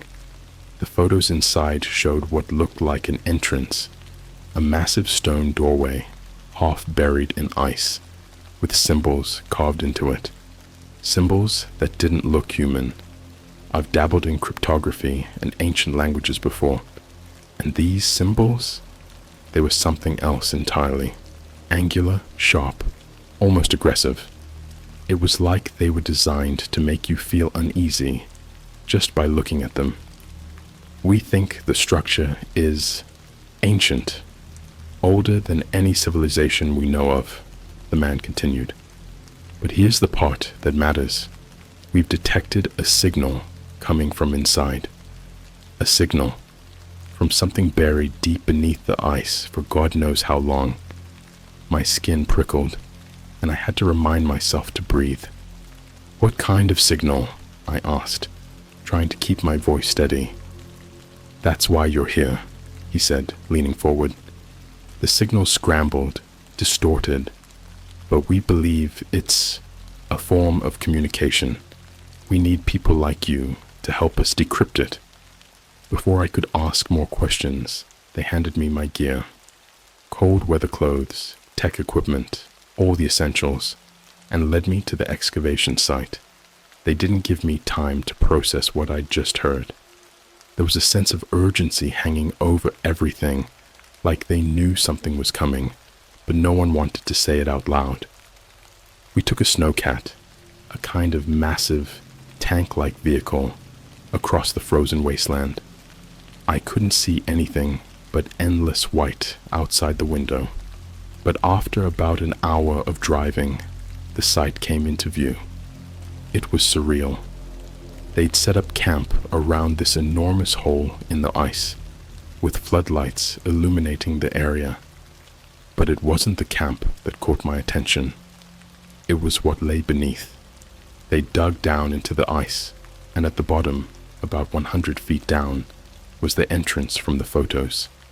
A towering stone doorway, partially exposed, its strange symbols glowing faintly in the harsh light. Seeing it in person was different. The pictures hadn't done it justice. It was massive, intimidating, and it radiated this wrongness, like the air around it vibrated just a little too much. They strapped me into a harness and lowered me down, along with a few others, engineers, archaeologists, military personnel, all of them silent, focused. No one made small talk. The closer we got to the entrance, the more the air seemed to hum. My ears popped, and I could feel this low, throbbing pulse, like a distant heartbeat. Once we reached the bottom, the full scale of the doorway hit me. It had to be at least 30 feet tall, carved from a stone that didn't match any geology I'd ever heard of. The symbols glowed faintly, pulsating almost, as if they were alive. The engineers were busy setting up equipment, monitoring the area, but I couldn't shake the feeling that we weren't supposed to be there, like we were disturbing something that didn't want to be found. One of the archaeologists, an older guy with a grim look on his face, pointed out the strange material. He didn't say much, but I overheard him telling one of the soldiers that the stone shouldn't exist in this region. It wasn't just ancient, it was alien. But that wasn't the worst part. The worst part was the door itself. It wasn't just carved with symbols, it was sealed. There was no visible mechanism to open it, no hinges, nothing. But as I stared at it, I noticed something strange. The surface of the stone almost seemed to shift, like the shadows were moving on their own. I blinked, thinking it was just a trick of the light, but the feeling of wrongness grew stronger. The others must have felt it too, because no one stayed near the door for long. It was like standing too close made your skin crawl, like you could sense something just beyond it, waiting. That night, we set up camp at the edge of the excavation. I stayed in a heated tent with a few of the other tech guys, trying to make sense of the signal they'd mentioned earlier. But no matter how much we worked, no one could crack it. It was this garbled mess of tones and static, almost like someone was trying to speak through a broken radio. And the strangest part? It was consistent. It wasn't random noise. There was a pattern, but we just couldn't decode it. Around 3 a.m., I decided to take a break. The cold air hit me like a slap when I stepped outside, and I wandered toward the edge of the pit, staring down at the glowing doorway. That's when I heard it. A low, deep rumble. It wasn't loud, but it vibrated through the ground, through my legs, through my chest. The doorway was pulsating, in sync with the signal we'd been hearing.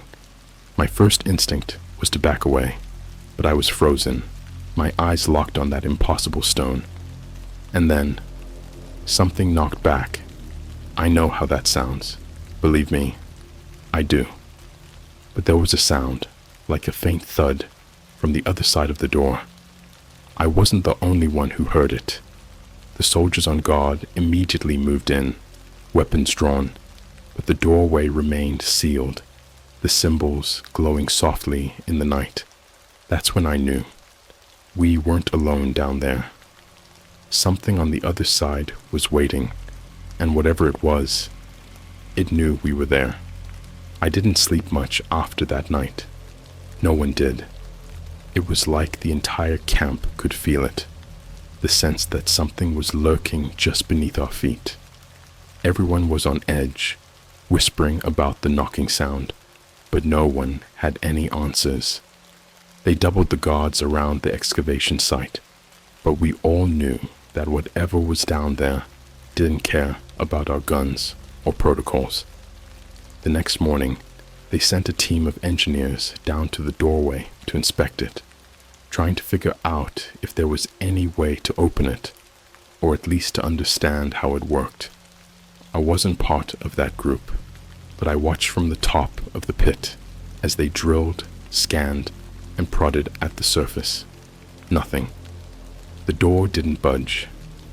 Around noon, one of the archaeologists, Dr. Greer, I think his name was, gathered the team for an impromptu meeting. He looked rattled, like he hadn't slept at all, and his voice shook as he spoke. "I've been going over the carvings again," he said, his voice low, barely above a whisper. "I'm starting to think these aren't just symbols, they're warnings." He spread out a series of photographs on the table in front of us, close-ups of the carvings on the door. He pointed to a particular set of symbols near the center. "This one," he said, tapping a jagged spiral with his finger. "It shows up in almost every ancient culture. We've seen variations of it in Sumerian texts, Egyptian hieroglyphs, even in some Native American petroglyphs. But here, it's different." He didn't have to explain what he meant by different. The symbol gave me the same uneasy feeling as everything else about this place. It looked off, like it wasn't meant to be understood by human eyes. The more I stared at it, the more it seemed to shift, like it was writhing under the surface of the stone. Greer's voice trembled as he continued. "It's a symbol of containment, like something was locked away here, something dangerous. We're not dealing with a tomb or an ancient ruin. This place is a prison." A heavy silence followed his words. No one wanted to say what we were all thinking. If this place was a prison, then whatever was locked inside wasn't meant to get out. That afternoon, I got called in to assist with the signal again. The distortion was still there, but we'd managed to clean it up just enough to make out fragments of sound. It was eerie, low, rhythmic pulses, like a heartbeat or breathing. Every time I listened to it, it sent shivers down my spine. But something about it was changing. The signal was becoming more coherent, like it was evolving, adapting. That's when we picked up a new pattern. At first, it seemed random, just a burst of static, but after running it through some filters, we realized it wasn't static. It was a voice speaking in a language none of us could identify, but it wasn't human. The tone, the pitch, it was all wrong, like someone trying to speak through water, guttural, deep, and almost sentient. We couldn't make out what it was saying, but the fact that it was speaking at all was enough to make my blood run cold. I'm telling you, there's nothing more unsettling than hearing something that you know shouldn't exist trying to communicate. By the evening, the scientists were starting to panic. They didn't say it outright, but the way they moved, the way they avoided eye contact, it was obvious. Something was happening, and no one wanted to admit it. The knocking sounds had become more frequent, more insistent, almost as if whatever was on the other side was growing impatient. And then, just after sunset, the ground shook. It wasn't an earthquake. It was too localized for that. The shaking was concentrated around the excavation site. Equipment rattled. Snow and ice fell in heavy sheets from the walls of the pit, and the floodlights flickered. Everyone scrambled to figure out what was going on, but deep down, we all knew. Something had woken up. I was standing near the edge of the pit when I saw it happen. The engineers had been setting up a new round of sensors near the doorway when the ground beneath them buckled. There was a loud, metallic grinding noise, like ancient gears turning for the first time in centuries. And then the door began to move. It wasn't fast. In fact, it barely shifted, just enough to release a thin stream of air from the other side. The air was wrong. It hissed out in a low, almost moaning sound, carrying with it a coldness that was different from the Antarctic chill. It smelled ancient, like dust and decay, mixed with something metallic and sharp, something that made the hair on the back of my neck stand on end. Everyone froze. No one dared get too close, but you could feel the terror radiating from the group. We'd spent days trying to figure out how to open that door, but now that it had moved on its own, no one wanted to go near it. The engineers backed away, but one of them, a younger guy named Sam, stayed too close. I'll never forget the look on his face when he turned to us, eyes wide with fear. His voice trembled as he whispered, "There's something in there. I can feel it." Before anyone could react, the door groaned again, and this time it opened just a little wider, maybe an inch or two. That's when we heard it. A low, guttural growl, faint but unmistakable, echoed from deep within the structure. It wasn't human. It wasn't animal. It was something else, something primal, and it shook me to my core. The sound reverberated through the pit, vibrating through the air and into our bones. Sam's eyes glazed over. He stood still for a moment, staring at the doorway like he was in some kind of trance. We all shouted at him to move, to get back, but he didn't. He just stood there, eyes fixed on the narrow opening, lips trembling like he was trying to say something, but couldn't. And then he collapsed. No one moved for what felt like forever. The rest of us just stared in horror as Sam's body lay there, motionless, on the ice. Someone finally rushed over to check his pulse, but it was too late. He was gone. His face was frozen in this expression of terror, like he'd seen something none of us could. Panic spread through the camp. People shouted, trying to organize, trying to figure out what the hell had just happened. But there was no time to process it, no time to react.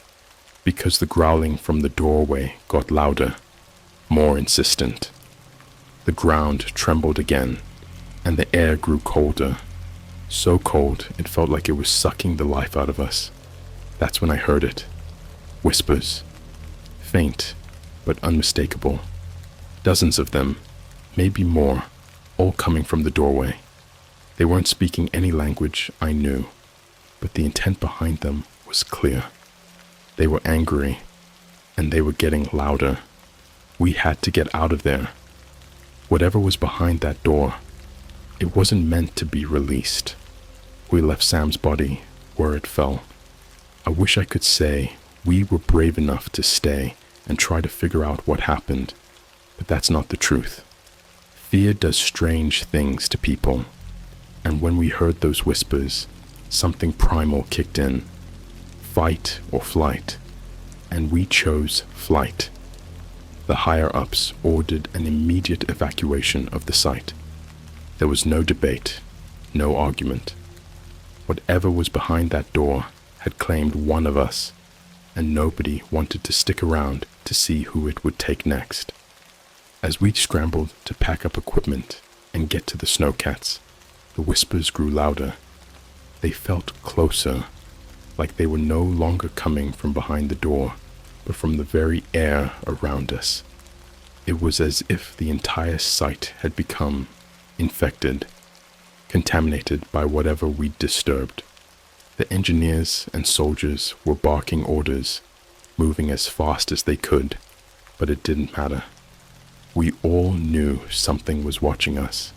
The wind had picked up, howling through the excavation site, like a living thing, drowning out the sound of the engine starting up. The snow that had been a steady fall earlier turned into a full-blown blizzard, whiteout conditions. It was hard to see more than a few feet in front of us, and that only made everything worse. I kept glancing over my shoulder, expecting to see something.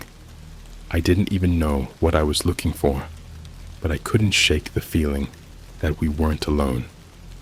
As we drove away from the pit, I noticed the floodlights were still illuminating the doorway. It was just a narrow slit now, but the stone was vibrating, almost like it was breathing. And the whispers, they didn't fade as we got farther from the site. They followed us, growing louder, more insistent. It felt like they were crawling inside my skull, gnawing at my thoughts. I could see the others reacting too, clenching their jaws, eyes wide with fear, but no one spoke. We were too scared to admit what we all knew. The door hadn't been closed properly. It was still open, and it had noticed us. We made it back to the main base camp about 20 miles away. The moment we arrived, everything felt wrong. The air was thick, heavy, like stepping into a room where someone had just been screaming. People were rushing around, setting up barriers, reinforcing the buildings, but it felt pointless. There was no fighting whatever was out there. The military higher-ups ordered us to lock down. No one was allowed to leave or communicate with the outside world. It didn't take long to figure out why. By then, the whispers had turned into something more tangible. We could all hear them, every single person at camp. There was no escaping it. They seeped through the walls, into our minds, muttering things in that guttural alien language. And the worst part, it was starting to make sense. Somehow, we could understand fragments of what they were saying, like they were speaking directly into our brains, bypassing the need for translation. It was ancient, primal, and filled with malice. They weren't just angry, they were hateful. We disturbed something that had been buried for millennia, and now it was awake, and it wanted out. That night, the temperature plummeted. Even inside the heated structures, we could feel the cold seeping in. It wasn't natural. The walls groaned, the windows frosted over, and the air grew so thick with tension that every breath felt like inhaling ice. People were panicking, quietly at first, but as the hours dragged on, it became more obvious. Some of the scientists started muttering to themselves, repeating fragments of the whispers, their eyes vacant, as if they were no longer fully there. It was like the thing we'd unleashed was slowly getting inside us, breaking us down. Around midnight, the power went out. I was in my bunk, trying to drown out the whispers with music through my headphones, but it wasn't working. The voices were louder than the music, and the cold had become unbearable. When the lights blinked off, my stomach dropped. The silence that followed was worse than the whispers. It was oppressive. For a second, I thought maybe, just maybe, it was over. But then I heard it again. The knocking. It was faint at first, coming from somewhere deep below the ice. But as the minutes passed, it got louder and closer. I wasn't the only one who heard it. People were stumbling out of their bunks, wide-eyed and terrified. The soldiers grabbed their rifles. But what good would bullets do against something like this? We all knew whatever was coming wasn't something we could shoot. The knocking didn't stop. It grew louder, more deliberate, like something was trying to break through from below. The ground itself felt unstable, like it was about to give way at any moment. I don't know how long we stood there, waiting for it to stop, but it didn't. It just kept going, relentless. And then, the whispers changed. They weren't just in our heads anymore. They were outside. One of the soldiers, a guy named Mitchell, snapped. He grabbed his gun and stormed out into the blizzard, shouting that he wasn't going to let those things take him. We tried to stop him, but it was too late. He disappeared into the white, the snow swallowing him whole. His flashlight beam flickered for a second, and then it was gone. That's when the screaming started. It wasn't Mitchell. It was something else, something out in the storm. The scream was so high-pitched, so unnatural, that it made my ears ring. It didn't sound like any animal I'd ever heard. It was like the sound of something that had been buried for centuries, finally free and furious at the world above. We huddled together in the main building, every door locked, every window sealed, but it didn't matter. The cold was creeping in, and the whispers had become a constant, unbearable drone. Some of the team started muttering in that alien language, repeating the words we'd been hearing for days. Their voices blended with the whispers, becoming one, until it was impossible to tell where the voices stopped and the people began. Hours passed. I lost track of time. The cold had numbed my hands and feet, and I could barely think. That's when I realized something terrifying. We weren't going to survive the night. Whatever was beneath the ice, it wasn't going to stop until it had us all. We were just pawns, insignificant intruders who had woken something that should have stayed buried. The whispers weren't just voices. They were a call to something far worse than we could have imagined. I glanced out the window, peering through the frost-covered glass. For a split second, I saw something out in the storm. A shape. Tall, thin, but wrong, like it was twisted, distorted by the very air around it. It moved slowly, deliberately, and its eyes, they glowed in the dark, piercing through the blizzard. I knew in that moment that we weren't going to make it out of here alive. I don't know how long we sat in the darkness, waiting. The air was thick with tension, every breath coming out in short, shallow gasps. Outside, the wind howled, carrying with it the ever-present whispers. It wasn't just noise anymore. It was penetrating, twisting inside our heads, pushing us closer to the edge of insanity. The more we tried to block it out, the stronger it became. And then came the thud, a heavy, deliberate sound, like something massive was moving beneath the ice, deep but powerful. The ground trembled under our feet, not like before. This time, it felt closer, and worse, it felt like it was coming for us. The radio crackled to life, a burst of static cutting through the darkness, and then a voice, one of the soldiers stationed outside, yelling frantically, "It's moving!" His words cut out, replaced by a loud, unnatural screech. A second later, silence. Nothing but the wind. We were cut off, completely alone. One of the scientists, Dr. Evans, snapped first. He kept muttering to himself, pacing back and forth, clutching at his head like he was trying to force something out. His voice was shaking, a high-pitched, broken whisper.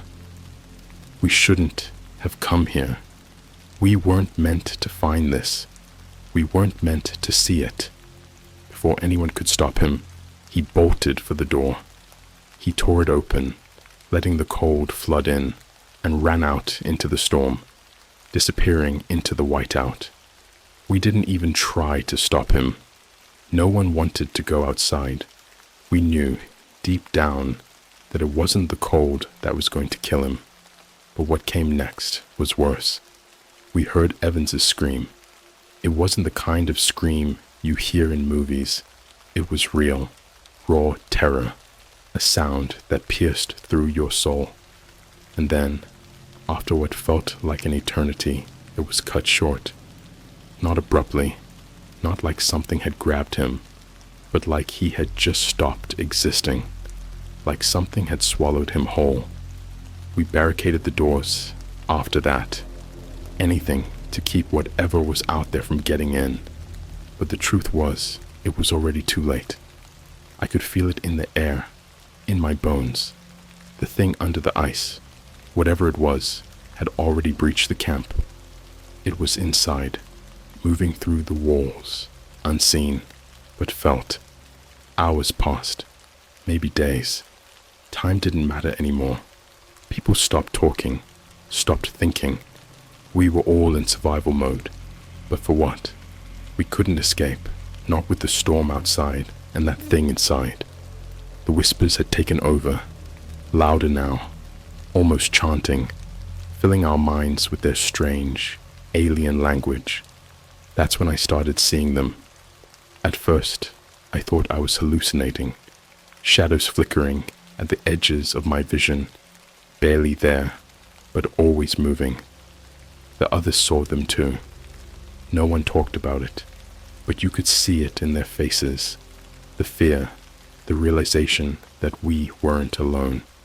Figures moved in the corners of the room, just out of reach, too fast to catch, but always present, watching, waiting. It was the same thing I'd glimpsed out in the storm, tall, impossibly thin, distorted like it didn't belong in this world. The way it moved was unnatural, like it was gliding, slipping between dimensions, flickering in and out of existence. Every time I blinked, it got closer. I stopped blinking after a while. The remaining soldiers tried to fight back, but what were they even shooting at? You can't shoot what you can't see. The shadows moved too quickly, too erratically. The soldiers fired into the dark, but it only made the thing angry. The air grew colder, the whispers louder, until it was like we were being suffocated by sound and freezing air. The first soldier to go, Davis, just vanished. 1 second he was there, rifle in hand, barking orders. The next, he was gone. No sound, no struggle. It was like the shadows had reached out and taken him in an instant. That's when the rest of the camp broke. People started running, scattering into the base, trying to hide, but there was nowhere to hide. The whispers were inside now, and they were hungry. I don't know how, but I ended up in the communication room where all the tech gear was. Maybe I thought I could get a signal out, call for help, but it was a long shot. The equipment had been dead for hours, buried under snow and ice, but something strange was happening with the monitors. They were flickering, displaying images I couldn't explain. Fragments of that alien language flashed on the screens, distorted faces, and then a single clear message. It's time. Time for what? I had no idea, but I knew it was a warning, or maybe a threat. I stumbled out of the room, my breath fogging in the freezing air, and saw what was left of the camp. The walls were lined with frost, ice creeping in through every crack. The lights flickered, dimming more with every second. The whispers were deafening now, a constant hum that made it impossible to think, impossible to stay sane. That's when I saw the door. The main entrance to the base was cracked open, snow drifting in. Beyond it, the blizzard raged, but something was standing there, just outside. Tall, thin, a figure silhouetted against the white. Its eyes, they glowed, cutting through the storm, locking onto me. I wanted to run, but my body wouldn't move. I was paralyzed, frozen not by the cold, but by the sight of that thing. It stepped forward, slow, deliberate, and as it moved, the whispers grew sharper, louder, like they were screaming inside my head. I couldn't breathe. I couldn't think. And then it spoke, not with words, not with any language I knew, but with thoughts. It pushed into my mind, filling it with images, vast black expanses, stars blinking out one by one, entire civilizations crumbling to dust. And beneath it all, there was a sense of hunger, an overwhelming, all-consuming hunger. It was old, older than anything I could comprehend, and it had been waiting. The door slammed shut, and the figure vanished, but the message it left behind stayed with me. It didn't need to speak again. I knew, we all knew, the thing under the ice wasn't just some ancient alien artifact. It wasn't a structure or a tomb. It was a key to something much worse, something vast and beyond our understanding. And we had opened the door. The others, they're gone. I don't know how, but I'm the only one left. The camp is silent now, the whispers finally quiet, but the cold is still here. I can feel it in my bones, deep in my chest, spreading. I'm writing this now because I don't think I have much time. I don't know what's going to happen next, but I can feel it coming. The thing under the ice, the thing we let out. It's not done. It's never done. And I don't think it's going to stay down there much longer.